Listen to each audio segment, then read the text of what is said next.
meus amigos, olá, minhas amigas.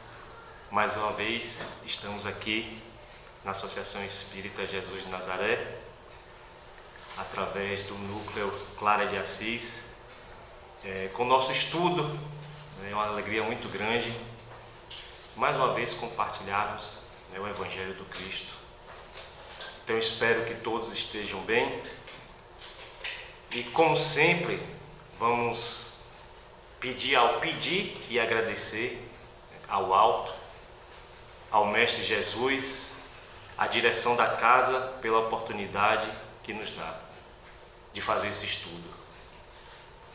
Sempre elevando os nossos corações, a nossa mente, para que possamos entrar em sintonia com o alto, para que possamos entrar em sintonia com os bons espíritos, que está sempre do nosso lado, nos guiando, nos orientando. Então, que Jesus esteja conosco, agora e por todo sempre. Então, é uma alegria muito grande poder compartilhar com vocês o estudo dessa noite, para aqueles que vão assistir na noite de quartas-feiras, ou pela manhã, ou pela tarde. E nós vamos conversar um pouco sobre a parábola do bom samaritano, que nós vamos encontrar lá em Lucas, no capítulo 10, 25 ao 37. Então, essa narrativa de Jesus. Mas para começarmos, vamos voltar um pouco. Vale lembrar que essa parábola do bom samaritano nós só vamos encontrar no Evangelho de Lucas. Mas para isso a gente vai voltar um pouco. Vamos voltar ao capítulo 9, lá no versículo 51, onde começa a narrativa da viagem de Jesus até Jerusalém. Então lá está narrado que Jesus ele vai fazer essa viagem, mas até então ele fala para os seus discípulos que ele vai fazer essa viagem através da Samaria. Ele queria passar pela Samaria. Então, até então, fazer a viagem em si para Jerusalém talvez não levou a uma grande preocupação, para os discípulos, porque isso era comum, corriqueiro. Vezes que já estava se aproximando a Páscoa. E vale lembrar que naquela época, todo homem deveria ir fazer essa peregrinação até Jerusalém, na época da Páscoa. Então, talvez eles ficassem um pouco surpresos com a ideia do Cristo de fazer esse trajeto, esse caminho de uma forma mais longa, desviando o seu trajeto original e passando pela Samaria. Vale lembrar também que os samaritanos, eles eram inimigos dos judeus e vice-versa, eram inimigos, porque vale lembrar que com a cisão das tribos, das 10 tribos do norte com a capital na Samaria e as 2 tribos do sul com a capital em Jerusalém, através dessa cisão, houve essa separação, essa divisão. E vale lembrar também que o território da Samaria ela foi invadida pelos assírios por volta do ano 700 a.C. Então houve uma miscigenação e os judeus não aceitavam essa miscigenação. Isso fez com que eles se apartassem mais, se tornassem mais distantes um do outro. Então eles eram inimigos. Então qual é o intuito do Cristo de passar por essa terra? Eis que os apóstolos falam, somente João vai falar para o Cristo: Senhor, então nós vamos na frente, vamos procurar uma hospedaria para que a viagem possa ficar mais tranquila. E assim fizeram. Foram à frente do Cristo procurar uma estalagem, uma hospedagem, porque se fazia necessário dormir. Então eles foram procurar. Chegando lá, eles não acharam, não foram bem recebidos, como vocês sabem, está aqui no Evangelho, e voltaram. Voltaram e falaram para o mestre: Senhor, nós não conseguimos a hospedagem, a estalagem, nós não fomos bem recebidos, por até então eles perceberam que se tratava de judeus, de peregrinos, e João ficou muito ofendido por isso. E tem uma lenda, não é, que dizia que no Oriente, o peregrino ele era muito bem recebido, não é, quando ele estava fazendo essa sua caminhada. Então, quando ele encontrava uma casa, ele era muito bem recebido. E se não fosse recebido por essa pessoa, que Deus, né, enviaria fogo e destruiria aquela família. Então, lembrando disso, João vai falar para o Cristo: Senhor, tu queres que eu peça a Deus que lance fogo em cima dos samaritanos? Eis que Jesus fala para João: João, o Filho do Homem não vem para destruir, e sim para salvar. Salvar no sentido da redenção. Da redenção. E não dessa salvação que a gente conhece comum, mas da retomada espiritual do ser, consciencial do ser. Era disso que Jesus estava falando. Pois bem, então está aí do capítulo 9, né, em diante, temos aí a narrativa dessa longa caminhada de Jesus até chegar a Jerusalém.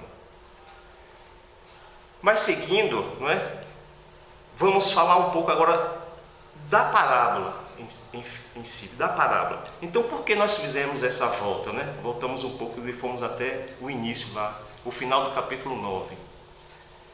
Pois bem, na parábola, Lucas narra para a gente, lá no capítulo 10, 25, ele fala: E eis que certo mestre da lei levantou-se para testá-lo, dizendo: Mestre, depois de fazer o que herdarei a vida eterna? Então perceba que ele é um mestre da lei, ele é um doutor da lei. Eu estou usando aqui a tradução do Evangelho de Haroldo Dias. Então perceba que ele fala, é um mestre da lei, é um doutor da lei. Então aqui está bem claro em Lucas que ele fala que ele queria testar o Cristo. E o Cristo foi testado várias vezes, eles tentando encurralar Jesus. Mas eles não contavam que eles estavam lidando, tratando, não é, com o Cristo. Então Jesus sempre conseguia se desvencilhar dessas armadilhas que eles colocavam para o mestre. Então perceba que ele sabia, não é? Porque ele era um doutor da lei. E ele queria testar. E foi falar para ele: o que herdarei, não é? O que eu preciso fazer para herdar essa vida eterna? Então perceba que a primeira frase aqui, a gente tem que prestar atenção nessa palavra herdar. Herdar essa vida eterna. Então perceba que nós somos esses herdeiros do Pai, esses herdeiros de Deus. E às vezes nós não damos conta disso, porque ficamos tão presos na vida material, nas coisas do dia a dia do mundo, que esquecemos dessa herança espiritual que o Pai nos oferece a todo momento. Então perceba que só o fato de ser filho de Deus, talvez a gente pudesse pensar: não, se eu sou filho, eu vou herdar essa fortuna espiritual. Porque não é assim que fazemos na Terra. Como estamos reencarnados, talvez, em uma família que tenha posses, Então ficamos esperando herdar essa fortuna. Ela é natural, é por direito. Mas esquecemos que herdar essa vida eterna, essa vida futura, primeiro temos que conquistá-la. É fato sim que somos herdeiros do Pai, mas precisamos, antes de tudo, enxergar essa herança espiritual que está pronta para nos receber. Está pronta. Mas só que precisamos fazer a nossa transformação moral, transformação espiritual, transformação consciencial. Parar de ver um pouco essas heranças materiais e voltar para dentro de si e enxergar esse tesouro que o Pai nos deu, que nós perdemos e agora temos que reconquistar. Então, quando ele fala herdar, essa vida eterna, perceba que essa palavra herdar é de grande importância aqui no Evangelho. Então, essa vida eterna, essa vida plena, não é? Essa consciência maior, esse sistema que nós estamos buscando. Seguindo, ele fala, ele lhe disse, então Jesus lhe disse, que está escrito na lei e como lês? Então preste atenção ao detalhe, como está escrito da lei. Então Jesus não está fugindo da lei, não é? Ele está cumprindo a lei, ele não está fugindo. Mas como é que está escrito, não é? E principalmente como lês? Como é que você interpreta, não é, essa leitura? Porque até então ele poderia ter interpretado de outra forma, de uma forma diferente. Não é? Porque às vezes a gente lê um capítulo, um parágrafo aqui do Evangelho e tem uma interpretação. Mas ele vai responder. O doutor da lei vai responder. Porque ele conhece a resposta. Ele fala, então está lá em Deuteronômio 6, 5 e Levítico 18, 19. Amarás o Senhor teu Deus de todo o coração, de toda a tua alma e de toda a tua força. Então está aí, amarás o Senhor teu Deus de todo o coração, de toda a tua alma e de toda a tua força. Então a gente precisa entender o que é que eles, na época do Cristo, interpretavam esse sentido, amar de todo o coração. Então o coração era a sede, do pensamento e do sentimento, diferente para nós hoje, que era só do sentimento, mas para eles era a sede do sentimento e também do pensamento. Então esse coração estaria quebrado e eles precisavam reunir, amar a Deus de todo o coração, de todo esse sentimento e de toda a sua inteligência, todo o seu pensamento. Então precisava reunir, todos esses fragmentos para que a gente pudesse voltar a amar a Deus de todo, Olha só, o todo fragmentou. Então a gente precisa amar agora por completo. Então esse é o entendimento que eles tinham de coração. E de toda a tua alma. Alma para eles era o sentido de o corpo espiritual e o corpo físico era uma coisa só. E essa alma está ligada a fazer determinada coisa. É por isso que eles faziam peregrinação para Jerusalém. É por isso que eles faziam sacrifício por Deus. Porque esse entendimento de alma era isso. Era de fazer algo para Deus. E por fim, de todas as suas forças, algumas traduções colocam de todo o seu muito, é na verdade dos seus bens materiais. Então eu tenho que amar também, colocando todos os meus bens materiais, meus ganhos materiais em função do Pai. Então, se a riqueza chegasse até a mim, eu teria que colocar esses proventos, né, essa riqueza material em função de Deus. E não na minha própria, né, no meu próprio interesse, mas Deus acima de tudo. Então esse era o entendimento deles. Teria que amar a Deus de todo o coração, de toda a tua alma e de toda a sua força. Deuteronômio. E lá em Levítico ele responde: e amarás o teu próximo como a si mesmo. Veja bem, amarás o teu próximo como a si mesmo. Por quê? Porque ele está atrás dessa vida eterna, não é? Dessa justiça. Porque ele é herdeiro do Pai. Então ele tem que amar também o próximo. Perceba que na época tinham duas correntes. Algumas traduções falam próximo aí como irmão. Algumas traduções traz próximo, o significado seria irmão. Então, temos duas correntes. A primeira corrente, que é a corrente majoritária, na época, falava que eu só deveria amar aqueles meus próximos, realmente, meus irmãos, ou seja, os judeus. Eu só precisaria amar os judeus. Se fosse de outra nacionalidade, não precisaria amar. Então, é o fato, os romanos, eu não precisaria amar. Então, se ele se me aproximasse, eu poderia afastar, dar as costas e ir embora. Não precisaria amar. Pois bem, já a segunda corrente fala que esse irmão seria no sentido mais amplo, não é? É o sentido que Jesus nos traz. É um amor maior, um entendimento maior de fraternidade, não é?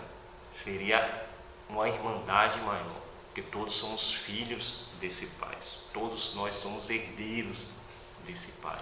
Então teria essas duas correntes na época, mas muitos poucos pensavam com a segunda corrente, com essa fraternidade, essa irmandade, né? Essa aproximação de todos os povos. Imagine, para a época era muito difícil, não é? Então está aí a resposta dele. E Jesus fala,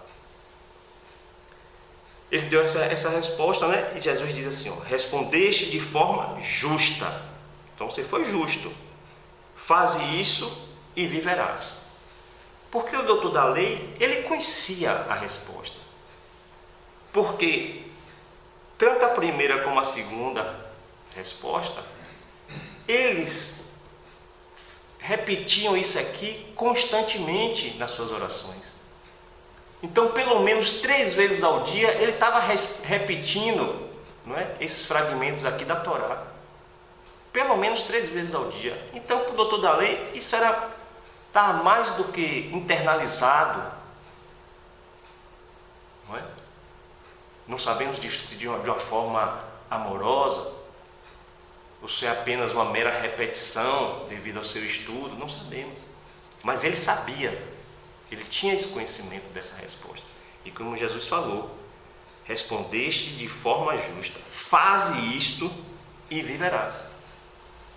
Então segue esses mandamentos e viverás. Porque até então era muito difícil seguir os mandamentos da Torá. Tinha-se mais de 614 mandamentos para ser cumprido. Perceba, muita coisa para ser cumprida. E com o passar do tempo, eles conseguiram reduzir para 10 mandamentos. Apenas 10 mandamentos. E esses 10 mandamentos, Jesus traduz apenas para 2 mandamentos. Amar a Deus e amar ao próximo. Então perceba como ficou mais fácil, não é? Você ser justo, você seguir com essa caminhada para essa vida eterna. 2 mandamentos apenas. Mas veja a profundidade desses 2 mandamentos. Jesus resume tudo nesses 2 mandamentos. Então toda a lei está aí resumida: amar a Deus e amar ao próximo. Pois bem, então ele segue. Ele vai seguir. Ele, porém, querendo justificar-se, disse a Jesus: quem é o meu próximo? Então veja só a pergunta que ele faz para Jesus: quem é o meu próximo? Prosseguindo, disse Jesus. Então perceba que Jesus, ele agora novamente ele não vai dar a resposta. Aqui agora é que Jesus vai narrar a parábola para o doutor da lei. Então vamos acompanhar. Certo homem descia de Jerusalém para Jericó e caiu nas mãos de assaltantes. Então, olha só, certo homem, perceba que ele não diz se ele é judeu, se ele é samaritano, se ele é doutor da lei, ele não fala. Ele fala apenas que é um certo homem e que descia de Jerusalém para Jericó. Então, essa palavrinha descia é muito importante para a gente entender aqui no Evangelho. Vamos pegar o contexto aí. Então, perceba que, geograficamente, vamos pegar aqui dois viés, né? O viés físico e o viés espiritual. Então, primeiro o físico. Então, perceba que eu tenho Jerusalém, não é? Uma cidade no monte, no alto, e eu tenho Jericó abaixo até do nível do mar. Então perceba a distância geográfica, né? A altimetria que eu tenho entre as duas cidades. Então perceba que esse homem descia de Jerusalém. Então toda vez que um peregrino ia a Jerusalém, ele falava: eu vou subir, né, para Jerusalém. Então mesmo se você estiver em um local maior, uma altura maior do que Jerusalém, eles falariam: eu vou subir para Jerusalém. É como se fosse, né, lá um local espiritual, né, acima, espiritual, não é? O alto, não é? Um céu, entre aspas. Então, Jericó é uma cidade muito importante na época. Financeiramente ela é importante. Então tinha um comércio muito intenso, muito intenso. Lá existia o castelo de Herodes, estava lá. Então era uma cidade muito movimentada. Então perceba que é como se fosse, no segundo viés agora, né? O viés espiritual. Jerusalém seria o mundo espiritual e Jericó o mundo físico. Então o que é que o homem fez? O que é que esse certo homem fez? Ele saiu do mundo espiritual e foi caminhando por estradas desconhecidas e foi até para o mundo físico. Ele fez essa caminhada, porque ele poderia sair de Jerusalém para Jericó por outras estradas mais tranquilas, mas ele foi não, pela mais complicada, onde ele encontrou esses assaltantes. A outra era mais longa, mas seria mais tranquila a sua viagem. Então ele faz esse seu trajeto por essa estrada, onde vai cair nas mãos desses assaltantes. Então perceba, os quais, depois de havê-los despojado e espancado, retiraram-se, deixando semi-morto. Então perceba que eles vão espancar o cidadão, né? Esse certo homem, vão roubar tudo que ele tinha e deixou semi-morto. Então pronto, não sabemos se o homem estava morto ou não. Então, por coincidência, por acaso, certo sacerdote descia por aquele caminho e, ao vê-lo, passou pelo lado oposto. Olha só, agora a gente tem uma figura, né, determinada em um sacerdote, e ele descia, provavelmente de Jerusalém. Se ele estava descendo, provavelmente ele estava vindo de Jerusalém. Então ele descia por aquele caminho, né, e ao vê-lo passou pelo lado oposto. Então o sacerdote, né, é aquela figura ligada ao templo, né, porque até então algumas pessoas não teriam acesso aos sumos sacerdotes, não teriam acesso ao templo, aos doutores da lei. Então existia essa figura do sacerdote, como seria um auxiliar. Era um homem também de conhecimento da lei, mas que estava mais próximo ali das pessoas comuns. Então ele fazia esse papel. Então era um homem voltado para Deus. Então o que a gente espera dele é que ele fosse ajudar esse homem que estava caído, que estava despojado e espancado ali ao longo da estrada. Era isso que a gente esperava dele. Mas até então não, ele passa pelo lado oposto, passa lá. Porque até então, esse sacerdote, ele não poderia tocar naquele indivíduo, porque ele não sabia se ele estava morto ou não. Ele poderia ter alegado isso. Falar, não, eu não vou tocá-lo porque eu não sei. Porque senão, se eu tocar nesse corpo, eu vou me tornar impuro. E para fazer o processo, o ritual de purificação era muito complicado na época. Muito complicado. Então, talvez ele temesse que esse cidadão tivesse morto. Mas em contrapartida existia lá uma determinação para ele que mesmo, não é, ele tendo essa condição de não tocar por se tornar impuro, ele teria que verificar se ao redor teria alguém para ajudá-lo, ou até para enterrá-lo. Ele teria que gritar bem alto se teria alguém, senão ele teria a obrigação de fazer. Mas ele não fez. Ele passou ao lado, ele se afastou, foi pelo outro lado, o lado oposto, não é? Então, o lado oposto do caminho reto que eu tenho que seguir. Para quê? Para eu encontrar a vida eterna, para eu herdar essa vida eterna. Então, às vezes, no nosso dia a dia, no nosso caminhar, quantas vezes vamos para o lado oposto da calçada, da rua, das nossas trajetórias de escolha? Quantas vezes tomamos caminhos opostos? Muitas vezes fazemos como sacerdote. Pois bem, aí segue Lucas no Evangelho. De forma semelhante, não é? De forma semelhante, também um levita que vinha por aquele lugar, ao vê-lo, passou pelo lado oposto. Perceba que o levita também vai fazer a mesma coisa. Ou seja, esses descendentes de Levi, né?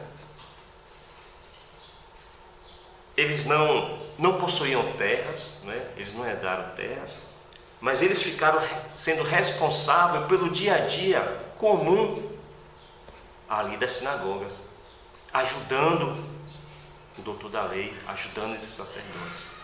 As coisas comuns do dia a dia.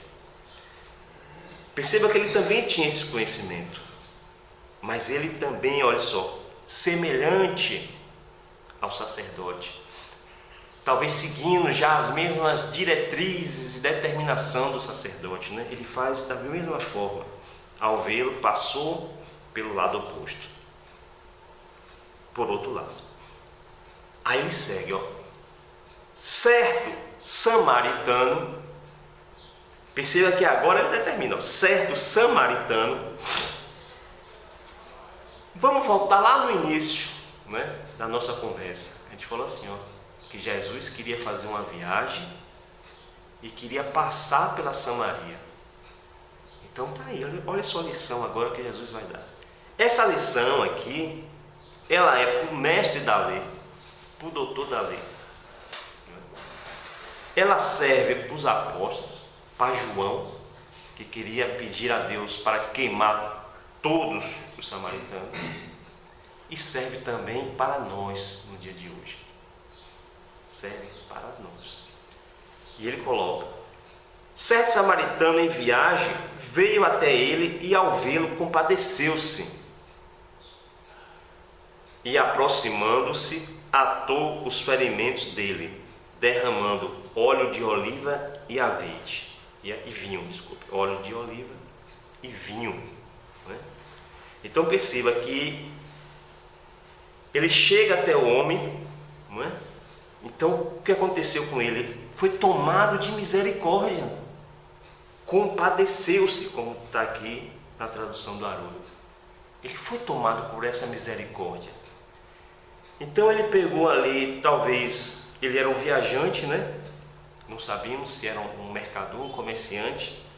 Ele usou, né? Usou do seu óleo, do seu vinho. Talvez ele estivesse levando esse óleo, esse vinho aí para comercializar, ou levar para sua casa, não é? Porque assim era usado nos rituais, não é? Era usado nos rituais do Shabat, principalmente. Então, após colocá-lo sobre o seu animal de carga, não é? Olha só, de carga, um indício, né? Que ele está levando esse material, levou-o para a hospedaria e cuidou dele. Então perceba que ele faz tudo pelo esse homem, não é? Se aproximou, tomou de misericórdia, limpou, untou as feridas, né? Com esse óleo, colocou vinho, não é? Ali. Coloca no seu animal, leva esse homem até essa hospedaria e cuidou dele, e vai cuidar desse homem. No dia seguinte, tirando 2 denários, deu ao hospedeiro e disse: cuida dele, e o que gastares a mais, quando eu retornar te pagarei. Perceba que ele fez tudo que Jesus pediu. Olha só, amarás teu Deus de todo o coração, ou seja, usou do sentimento, teve misericórdia com o homem caído, não é? Usou da sua inteligência, porque ele pensou: não, vou fazer isso, vou fazer aquilo, vou usar o vinho, vou usar ali o azeite. Usou o animal para levar o homem até a hospedaria. Então ele pensou que ele ia, não é, fazer e fez, ou seja, de toda a tua alma. Ele fez realmente, né? Colocou a mão ali no arado e fez. Não apenas deu dinheiro, não, cuida dele, não, ele fez. Como está lá, de toda a tua força, né? De todo o teu coração, né? De toda a tua alma ele fez. E pegou a questão financeira, né? E deu 2 denários ao dono da hospedaria. Ou seja, de toda a tua força. Lembra lá que força eles entendiam como algo material. Então ele fez a questão material. Então perceba que ele fez tudo o que podia. Ele amou a Deus de todo o seu coração, de toda a sua alma e de toda a sua força. E amou a esse próximo. Então perceba, gente, que aqui, ó, a gente pode, quando a gente lê, não é,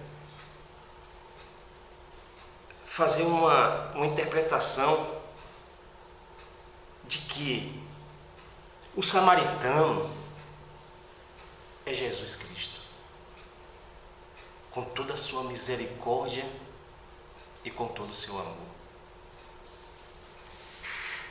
A hospedaria, melhor, antes, esse certo homem, todos nós que Jesus sempre vem nos buscar, nos acudir das nossas quedas. Então, esse homem seria nós, o sacerdote Jesus. A hospedaria seria a igreja dos católicos, seria as sinagogas dos judeus, seria o nosso centro espírita, seria um templo budista, enfim. São as hospedarias do mundo que estão prontas para receber todos nós que sofremos essa descida do plano superior para o plano inferior, essa descida de Jerusalém para Jericó. Pois bem, ainda podemos entender. Perceba que ele fala, ó, eu vou tirar 2 denários e vou dar ao hospedeiro, né? 2 denários. O hospedeiro é aquele que é responsável pelo templo, né? Todo aquele que é responsável seria o hospedeiro. Então podemos entender que o primeiro denário que Jesus dá é a primeira revelação. É a lei de Moisés. é o primeiro denário. O segundo denário é o seu evangelho de amor. É o evangelho do Cristo. E o terceiro denário que ele fala, ó, cuida dele, e o que gastasse a mais. Perceba que não foi isso que nós fizemos, gastamos a mais a herança do pai, como o filho pródigo que herdou e gastou tudo, toda a fortuna que o pai deixou, também fomos nós. Então ele fala, eu volto, né? Quando eu retornar, eu te pagarei. Então esse terceiro denário que ele vai pagar, porque nós gastamos, é o Consolador prometido. Então está aí Jesus sempre nos auxiliando, sempre trazendo o seu amor, para que nós não possamos ficar, não é, despojado e espancado ao longo do caminho, ao longo da nossa trajetória, sempre colocando hospedarias, estalagens na nossa vida, hospedeiros, para que possamos nos guiar também. Então essa é a mensagem do Cristo. E ele fala, qual destes três te parece ter se tornado o próximo do que caiu nas mãos de assaltantes? Olha a pergunta do Cristo. E perceba que o doutor da lei, ele não fala o samaritano, mas ele reconhece. Ele reconhece. Ele fala, o que praticou a misericórdia com ele. Aquele que praticou a misericórdia com o homem. Aquele que tomou de compaixão, de amor a Deus e ao próximo. Então disse Jesus, vai e faze tu do mesmo modo. Então esse é o convite que Jesus nos faz. Vai e faze tu do mesmo modo que o samaritano fez. Então perceba que ele sai de um local, vai até Jerusalém pela Samaria, dá a lição aos apóstolos, e quando chega em Jerusalém, ele é tentado por esse mestre da lei e dá essa lição maravilhosa para todos eles, colocando que todos são filhos de Deus, são nossos irmãos, são aqueles que verdadeiramente vão herdar essa vida eterna. Então é isso que nós temos que fazer para receber essa herança. Fazer como o bom samaritano, não passando, né, de lado, mas sim amando verdadeiramente todos, porque todos somos filhos de Deus. Então que Jesus possa nos abençoar agora e por todo sempre. Que assim seja.